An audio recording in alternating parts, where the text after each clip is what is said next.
ጤና ይስጥልን ቤተሰቦች እንዴት አላችሁ? ሰፋ ያለ መረጃ ነው የምነግራችሁ። ዛሬ በጣም በርካታ ጉዳዮች ተከስተዋል ዓለም ላይ። በተለይም ደግሞ 3 ነጥቦች ላይ እናተኩራለን። 10 የሚሆኑ ሰዎች በጠቅላላው 15 ሰዎች እጅግ ከባድ በተባለው የሩሲያ ጥቃት ዩክሬን ውስጥ አልፈዋል። ይህ በጣም እጅግ አስቸጋሪ ነው።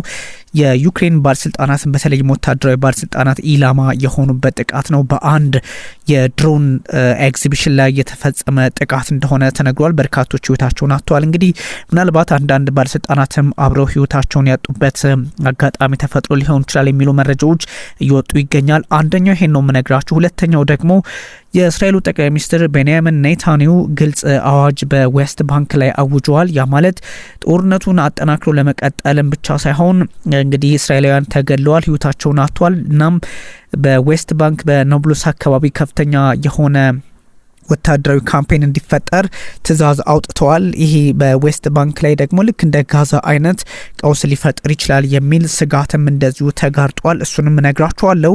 ከዛ ውጭ የእስራኤሉ ጠቅላይ ሚኒስትር ቤንያሚን ኔታንያሁ እንግዲህ ወደ አሜሪካ እንደሚጓዙ በይፋ ተነግሯል። በርካታ ሰዎች የተለያዩ ጥያቄዎችን ሲያነሱ ነበረ። ጠቅላይ ሚኒስትር ቤንያሚን ኔታንያሁ እንግዲህ እንደሚታወቀው ወደ አሜሪካ ጉዞ አድርገው ከፕሬዚዳንት ዶናልድ ትራምፕ ጋር በዋይት ሀውስ ተገናኝተው በተለያዩ ጉዳዮችም ላይ ይመክራሉ ተብሎ ይታሰባል። የሚሄዱበት እንግዲህ ዋነኛ ምክንያት እንግዲህ በግራሃም ህይወት ማጣት በሌንሲ ግራሃም ህይወት ማጣት እሳቸውን ላይ እንግዲህ ቀብር ስነ ስርዓቱ ላይ ለመገኘት እንደሆነ ተነግሯል። ያው የሰጣ ገባው የምታውቁት ስለሆነ እሱንም ሰፋ አድርጌ ነግራችኋለሁ። እንግዲህ ተመልካቾቻችን እናንተ ላይክ፣ ሰብስክራይብ፣ ሼር ማድረጉን ቀጥሉ። አመሰግናችኋለሁ። አሁን ወደ ሩሲያው ዜና ቀድማለሁኝ ወይም ደግሞ እሱን አስቀድምና ከዛም በኋላ የመካከለኛው ምስራቅን የነ እስራኤልን ጉዳይ የነ ኔታንያሁን ጉዞ ጉዳይ እነግራችኋለሁ ማለት ነው። 10 የሚሆኑ ሰዎች በሩሲያ ጥቃት ዩክሬን ውስጥ ህይወታቸውን አጥተዋል። ህይወታቸውን ያጡት እንግዲህ በኪየቭ በዋና ከተማዋ አቅራቢያ ላይ እንደሆነ ተነግሯል። ኤግዚቢሽን ላይ የተሰነዘረ ጥቃት ነው።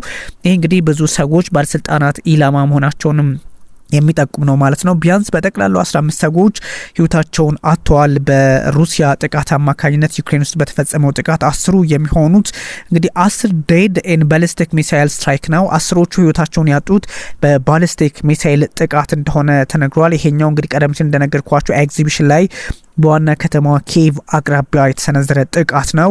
ሾኬዚንግ ድሮን ቴክኖሎጂን እያሳዩ በነበረበት ሰዓት ላይ ወይም ደግሞ የድሮን ቴክኖሎጂዎችን እያስመለከቱ በነበረበት ሰዓት የተፈጸመ ጥቃት ነውና በዚሁ ደግሞ የዩክሬን ወታደሮችም ኢላማ እንደሆኑ ጠቋሚ ነው። ወታደሮች ብቻ አይደሉም፣ ትልልቅ ባለስልጣናትም ኢላማ ውስጥ ገብተው ነበረ።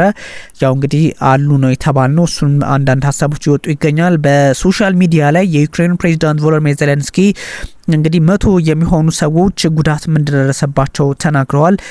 ቀን ላይ የተፈጸመ ጥቃት ነው። በአብዛኛው ሌሊት ላይ የሚፈጸም ጥቃት ነበረ፣ ግን ይሄኛው ዴይ ታይም ጥቃት እንደሆነ በኤግዚቢሽኑ ላይ የተሰነዘረ ጥቃት እንደሆነም የሚያሳይ ነው። እንግዲህ ይሄኛው በዋነኝነት ቀን ላይ የተሰነዘረ ጥቃት ከመሆኑን ባሻገር በድሮን ቴክኖሎጂ ኤግዚቢሽኑ ላይ የተሰነዘረው ጥቃት ሩሲያ መረጃ የሚያቀብላት ለኤፍኤስቢ መረጃ የሚያቀብል ከዩክሬን ወይም ከኪየቭ እንዳላትም ጠቋሚ ሆኗል። ስለዚህ ፕሮሚነንት የሚባሉ የመከላከያ ሴክተር ሰዎች አባላት የነበሩበት ነው። በጣም በርከት ያሉ ሰዎች፣ ቁልፍ የሚባሉ ሰዎች ነበሩ በቦታው ላይ እና የተሰነዘረው ጥቃት ምናልባት እነዚህን ሰዎች ህይወት አሳጥቶ ቢሆን ትልቅ ወታደራዊ እርምጃ ለሩሲያ ሆኖ ይመዘገብ ነበር ተብሏል። በተለያዩ አካባቢዎችም እንደዚሁ 5 የሚሆኑ ሰዎች ህይወታቸውን አጥተዋል። በተለይም ደግሞ በስሎቪያንስክ በሚባለው አካባቢና ግዛት ከተማ ላይ በኢስተርን ሲቲ ነው እንደምታውቁት። እሱ ላይ በተሰነዘረ ጥቃት እንደዚሁ 5 ሰዎች ህይወታቸውን አጥተዋል። በጠቅላላ በዛሬው ብቻ የኪየቭን አቅራቢያ ጨምሮ 15 ሰዎች ህይወታቸውን አጥተዋል ማለት ነው። እጅግ አስቸጋሪ የሚያደርገው ኦቨርናይት ዩክሬን 6 የሚሆኑ ሰዎችን ህይወት ቀምታለች። እንደዚሁም ደግሞ 26 የሚሆኑ ሩሲያውያን በኪሮቭ ከተማ ላይ ጥቃት አድርሳ ጉዳት አድርሳለች። ስለዚህ 6 ሰዎች ህይወታቸውን አጥተዋል። 26 የሚሆኑ ደግሞ በኪሮቭ ጉዳት ደርሶባቸዋል ማለት ነው። ይሄ ደግሞ ለየት የሚያደርገው 1000 ኪሎ ሜትር ከግንባር ርቃ ነው ይህን ጥቃት ያደረሰችውና እጅግ መነጋገሪያ ሆኗል። ቢሃይንድ ዘ ፍሮንት ላይን በዚህ ልክ ጥቃት ማድረስ በእርግጥም ዩክሬን አቅም እንዳላት የሚጠቁም ሆኖ ተመዝግቧል። ዩክሬን በተደጋጋሚ እነዚህ ለ40 ቀናት ፕሬዚዳንት ቮሎዲሚር ዜሌንስኪ አንድ ካምፔን ይፋ አድርገው ነበረ። ፕሬዚዳንት ቭላዲሚር ፑቲንን አስገድዶ ወደ ድርድር የማምጣት ካምፔን ነበራቸው። እሱን ተከትሎም እንግዲህ ያለ ማድረግ ለ40 ቀናት የሚቆይ ካምፔን ጀምረዋል። እንደምታውቁት ፑቲንን አስገድዶ ወደ ድርድር ለማምጣት ግን ያ የሚሆን አይመስልም። ኤኒዌይ በተለያዩ መሰረተ ልማቶች ላይ ዌርሃውሶች ላይ መጋዘን ምናምን በምንላቸው ላይ እንዲሁም ደግሞ ወሳኝ በሆኑ ተቋማት ላይ መሰረተ ልማቶችም ላይ ዩክሬን ጥቃቷን አጠናክራ እንደቀጠለች የሚጠቁሙ መረጃዎች ናቸው በስፋት ይወጡ የሚገኘው። በተለይ ዋይልድ ቤሪ የሚባለው የሩሲያ ቢገስት ኦንላይን ሪቴለር ነው ወይም ደግሞ አማዞን ይባላል። ለአሜን እንደ አማዞን የሚቆጠሩ ምዕራቡ ዓለም ወይም አሜሪካ አማዞን እንደምትለው ሁሉ የሩሲያ ቢገስት የሚባለው የኦንላይን ሪቴለር ነው። ትልቅ ተቋም ነው። ልክ እንደ አማዞን የሚቆጠር ነው። የራሽያ አማዞን በመባል ይታወቃል። በሱም ላይ በተደጋጋሚ ጥቃት አድርሳለች ኪየቭ ማለት ነው። እጅግ አስቸጋሪ ነው። እንግዲህ በኪየቭ አቅራቢያ ጥቃት ከተሰነዘረ በኋላ ኢኒሻሊ በጣም በርካታ የመከላከያ ሚኒስትር አድቫይዘር ነበሩም። በተለይም ደግሞ ሲርሂ ቤስከርስቶቭ የሚባሉት እንደዚሁም ደግሞ አካፍላሽ ሉባ ሺዮፖቪች የሚባሉትም አብረው ነበሩ።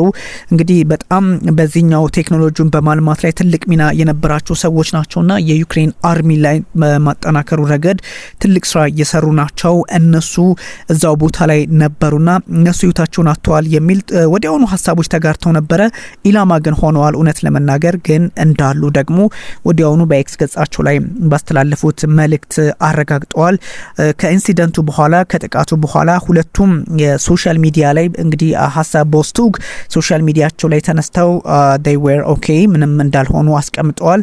በተለይም ደግሞ ቤስክሪስቶቭ የሚባሉት ከአካባቢው ምክንያቱም ከሴኩሪቲ ኮንሰርን አንጻር ከደህንነት ስጋት አንጻር ከአካባቢው ራቅ ብለው እንዲቀመጡ መደረጋቸውን የሚጠቁም መረጃ እንደዚሁ ሲወጣ ነበረ። ኦፍ ኮርስ የሆነውም ያ ነው። እናም እሳቸው አካባቢውም ላይ ራቅ ብዬ ነበረ የሚል ሀሳብ ነው የሰጡት። የዩክሬን ኤርፎርስ ስፖክስማን በተለይም ደግሞ ዩሪ ኢንሄንት አንድ ሀሳብ ሰጥተዋል ለዩክሬናውያን ቴሌቪዥን ወይም ደግሞ ለዩክሬን ቴሌቪዥን ባሊስቲክ ሚሳይሎችንና ኦንሊ የተለያዩ ጥቃቶችን ለማድረስ ሞክረው ነበር። 3 ባሊስቲክ ሚሳይል ወይም ደግሞ ቢኤሞችን ሩሲያ ተጠቀመችና አንደኛው ብቻ ኢንተርሴፕት እንደተደረገ ሁለቱ አልፈው እንደገቡ ደግሞ አረጋግጧልና ይሄ ትንሽ አስቸጋሪ ነው። ከሶስቱ ሁለቱ ከገቡ አንደኛው ብቻ ነው እንግዲህ የከሸፈው።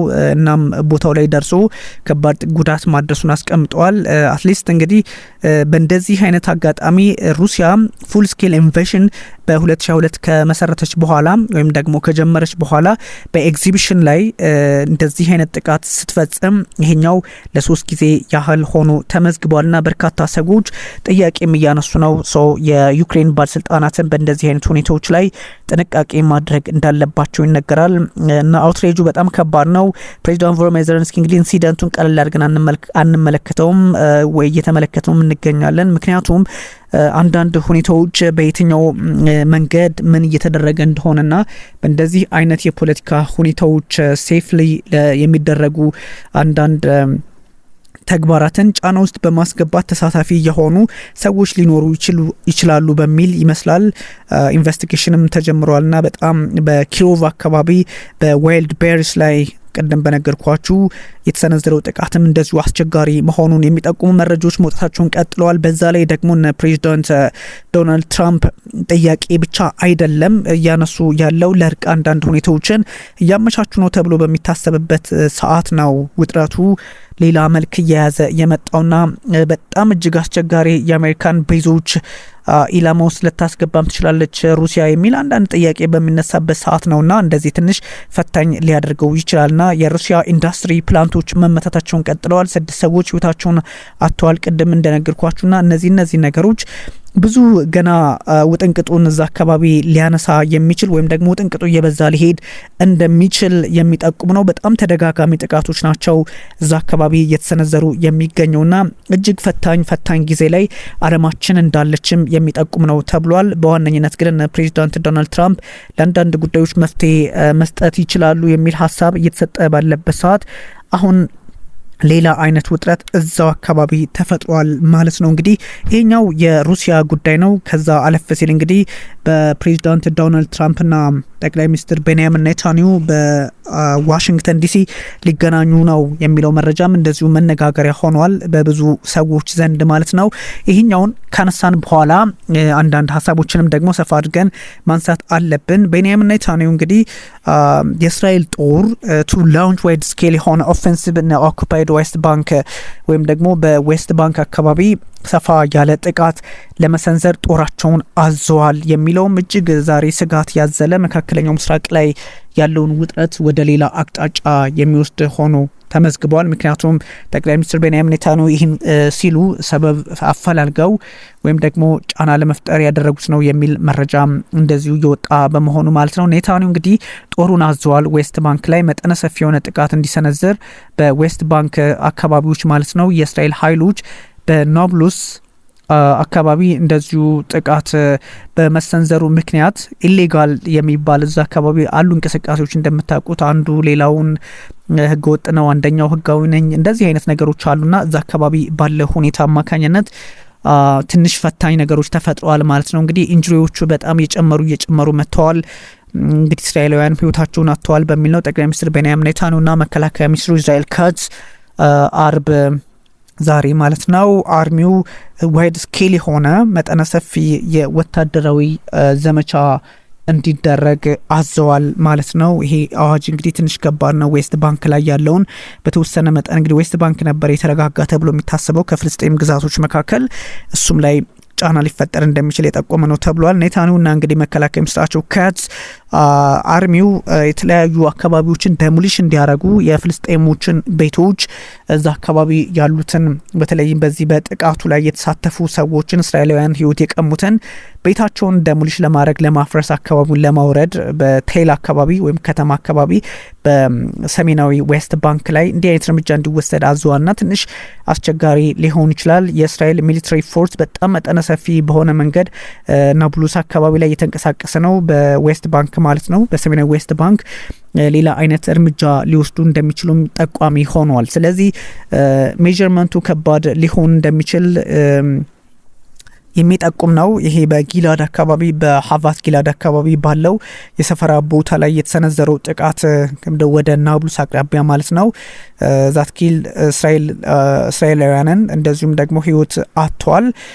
ከዛም ደግሞ 3 የሚሆኑትን ጉዳት አድሶባቸዋል በሚል ነው ብዙ ሰዎች እንዲህ አይነት ጫና ያደረሱ የሚገኘው በሚል ጠቅላይ ሚኒስትር ቤንያሚን ኔታንያሁንም እንደዚሁ ሀሳብ ለማጋራት ይሞክራሉ። ግን እንዲህ አይነት ውጥረቶች አሁን እጅግ ፈታኝና እዛ አካባቢ ያለውን ውጥረት ደግሞ ሌላ አቅጣጫ ውስጥ የሚያስገባ እንደሆነ ጠቋሚ ነው። አሁን ነገሮች ተባብሰዋል እዛ አካባቢ ማለት ነው። ፍልስጤማውያን እንግዲህ አምቡላንስን እንደዚሁ ደግሞ እዛው አካባቢ የናብሉስ ከተማ ሰዎች የፍልስጤምን አምቡላንስ በመምታት የተለያዩ ጫናዎችን ፈጥረዋል የሚሉ መረጃዎችም እየወጣ ይገኛል። እንግዲህ ሐማስ በዌስት ባንክ ላይ አዳዲስ ነገሮች የተፈጠሩ በመሆናቸው ብለድሼድ ነው እና በጋዛ ያለው ወይም ደግሞ በዌስት ባንክም እየተጀመረ ነው እሱ ነገር ሊቀጥል ይችላል የሚል ሀሳብ ነው የቀረበው። ሐማስ የአረብ ሀገራትና በጣም ወይም ከዛ ውጭም ሙስሊም ሀገራት የእስራኤልን ጥቃት በዚህ አካባቢ በዌስት ባንክ ላይ እንዲያወግዙም ጥያቄ እያቀረበ ይገኛል። ጥሪ ጭምር ነው እያቀረበውና እነዚህ ነገሮች እጅግ ብዙ ሰዎችን ጫና ውስጥ ያስገባ ነውና ይሄ የፖለቲካ መንገድን ብቻ ሳይሆን በአንዳንድ ሁኔታዎች ላይ እንግዲህ ከባድ ጥቃት የተሰነዘረ እንደሆነ ነው የሚጠቁመው። የእስራኤል ኃይሎች ይሄ ቃላቂሊያ የሚባለው ወይም ደግሞ በእርግጥ አማርኛ ስም አለው በዌስት ባንክ ላይ ጥቃት መሰንዘሩን ወይም ደግሞ ሬድ አድርገዋል ገብተዋል የእስራኤል ጦር ማለት ነው። እነዚህ ትንሽ አስቸጋሪ ናቸው። እስራኤል ፑሽንግ ዌስት ባንክ ቱዋርድስ ኤክስፕሎሽን የሚል ነገርም ደግሞ የዮርዳኖስ የውጭ ጉዳይ ሚኒስቴር አስቀምጧል። ያ ማለት እንግዲህ በዌስት ባንክ እየሰፋች የመሄዷን ነገር የሚጠቁም ነውና እስራኤል ሊቭስ እንግዲህ 5 ሰዎችን ወይም ደግሞ እዛው አካባቢ ዜጎቹ ራሱ በሚያደርጉት ጥቃት 5 ሰዎችን ጉዳት እንዳደረሱ እየተነገረ ይገኛል። እነዚህ ነገሮች ምናልባትም የመካከለኛው ምስራቅን ውጥረት ደግሞ ወደ ተጨማሪ ስጋት ወደ ተጨማሪ አደጋ ሊወስዱ የሚችሉ እንደሆነ እየተነገረ ነው። አፍተር ኦል ግን እንደዚህ አይነት ትንሽ ኢሚዲየት የሆኑ ነገሮች የታዩ ነው። ኔታንያሁ ኤንድ ካትዝ ሌተር አናውንስድ 5 ኢሚዲየት ሜዥርስ 5 በጣም ወሳኝ ኢሚዲየት ያሏቸውን አስቸኳይ እርምጃዎች እንዲወሰዱ አዘዋል ኔታንያሁና መከላከያ ሚኒስትሩ እስራኤል ካትዝ ማለት ነው። አንደኛው demolishing the home of the suspected attacker ጥቃት የሰነዘሩትን ሰዎች እንግዲህ ቤታቸውን ማውደም ነው። ከዛ ኤክስፓንድ ማድረግ ካውንተር ቴሮሪዝም ኦፕሬሽን ማድረግ ማለት ነው። እሱም ትንሽ አስቸጋሪ ይሆናል። ከዛ ውጭ ደግሞ የወርክ ፐርሚት ነበራቸው የስራ ፈቃድ እነሱንም ደግሞ መሰረዝ አይዲኤፍ አካባቢ ላይ በዌስት ባንክ በስፋት እንዲንቀሳቀስ ማድረግና የመሳሰሉት ወደ 5 ኢሚዲየት የሆኑ ነጥቦች እንዲወሰዱ አድርገዋልና ትንሽ አስቸጋሪ ነው። በጣም ስትረስ ያደረጉት ነገር ሁለቱም ደግሞ በፍሪሊ ኤንድ ዊዝ ፉሊ ፎርስ አገንስት ቴሮሪዝም ዊዝ ኢንተርፈረንስ የሚል ሀሳብ ነው የሰጡት። ከፍልስጤሞች በኩል ምንም አይነት እርምጃ እንዲወሰድባቸው አንፈልግም፣ ስለዚህ በነጻነት እርምጃችንን መውሰድ አለብን የሚል አቋም ነው ያራመዱት ጠቅላይ ሚኒስትርና መከላከያ ሚኒስትራቸው እስራኤል ካትዝ። እሱን እንግዲህ ትንሽ አስቸጋሪ ሊያደርገው ይችላል ውድ ተመልካቾቻችን፣ ምክንያቱም ብዙ ነገሮች እዛ አካባቢ ውጥረት የተሞላባቸው ስለሆነ ነው። ይሄ ባለበት እንግዲህ ጠቅላይ ሚኒስትር ቤንያሚን ኔታንያሁ ወደ አሜሪካ ይጓዛሉ። አሜሪካ የሚጓዙት ቀደም ሲል እንደነገርኳችሁ ለፕሬዚዳንት ዶናልድ ትራምፕ ጋር ይገናኛሉ። ትራምፕ ጋር ሲገናኙ ደግሞ ከዚህ ቀደም አንዳንድ አለመግባባቶች እንደነበሯቸው ነግራችኋለሁ፣ እናንተም እንደምታውቁት ማለት ነው። የእስራኤሉ ጠቅላይ ሚኒስትር ቤንያሚን ኔታንያሁ ትራምፕን በዋይት ሀውስ ማክሰኞ ያገኟቸዋል። ማክሰኞ የሚያገኟቸው ደግሞ እንግዲህ በወዳጃቸው በግርሃም ቀብር ላይ ለመገኘት ነው ተብሏል። የእስራኤል ጠቅላይ ሚኒስትር ቤንያሚን ኔታንያሁ ከትራምፕ ጋር ሲገናኙ የተለያዩ ጉዳዮች ላይ እንግዲህ ይወያያሉ ማለት ነው። ሲወያዩ ደግሞ ይሄው የመካከለኛው ምስራቅ ጉዳይ ይነሳል ነው። የኔታንያሁ ቪዚት እንግዲህ እጅግ ቴንሽኑ በሁለቱ መሪዎች መካከል ማለትም በትራምፕና በኔታንያሁ መካከል እጅግ አስቸጋሪ ደረጃ ላይ ተደርሷል እየተባለ በሚገኝበት ነው። ፓርት ኦፍ the visit እንግዲህ ፕሬዚዳንት ዶናልድ ትራምፕ በዋይት ሀውስ ያስተናግዷቸው ሐሙስ ማለት ነው ማክሰኞ ብዙ ነገሮችን ያነሳሉ ተብሎ ይታሰባል። እንግዲህ ሴናተር ሊንሲ ግራሃም በሳቸው ቀብር ላይ ለመገኘት ነው ወይም የቀብር ስነ ስርዓቱ ላይ ማለት ነው። ፍሬንድ ኦፍ እስራኤል ይሏቸዋል። ጠቅላይ ሚኒስትር ቤንያሚን ኔታንያሁ የእስራኤል ወዳጅ ነው የሚሏቸው ሊንሲ ግራሃምን እንግዲህ የኔታንያሁ ኦፊስም የጻፈው በዚህ ልክ ነውና ሰኞ ወደ አሜሪካ ወደ ዋሽንግተን ጉዞ ያደርጋሉ ነው። ፕሬዚዳንት ዶናልድ ትራምፕ ወደ ዋይት ሀውስ ድጋሚ ከመጡ በኋላ ጀምሮ እንግዲህ ሁለቱ መሪዎች ለ6 ጊዜ ያህል ተገናኝተዋል ማለት ነው። አሁን 7ኛው ይሆናል። they have ብዙ ሪሌሽንሺፖች እንዳሏቸው ይታወቃል። አንዱ ሌላውን በመንቆለጳጳስ የሚታወቁ ናቸው። አሁን ግን በዚህ በመካከለኛው ምስራቅ ፖለቲካ በተወሰነ መጠን አለመግባባት ውስጥ ናቸው። እንደዛ ሆኖ ብዙ ችግሮች ባሉበት አጋጣሚ እነዚህ ኃይላት አብረው የመስራት እድልን ለመፍጠር ይጠቀሙበታል እየተባለ ይገኛል። ኤኒዌይ መካከለኛው ምስራቅ ላይ ያለውን ውጥረት ሊያባብሰው እንደሚችል የሚጠቁም መረጃ በስፋት እየወጣ ይገኛል። ግን እነ ጠቅላይ ሚኒስትር ቤንያሚን ኔታንያሁ አሁንም አንዳንድ ጉዳዮች ላይ መፍትሄ ማምጣት ተስኗቸዋል። ምክንያቱም ጦርነቱን አስፍተው ወደ እዚህ አካባቢ ማለትም ወደ ዌስት ባንክ ጫና ፈጥረው የሚፈልጉትን ቦታ ለመያዝም ህልም አላቸው እየተባለ ይገኛል። ውድ ተመልካቾቻችን ምናልባት የድምጽ ጥራት ከሌለ እጅጉን ይቅርታ ጠይቃችኋለሁ። እናንተ ግን የተለመደ ላይክ፣ ሰብስክራይብ፣ ሼር ማድረጉን ቀጥሉ። ቢኒያም ካሴ ነኝ። ቴንኪዩ በጣም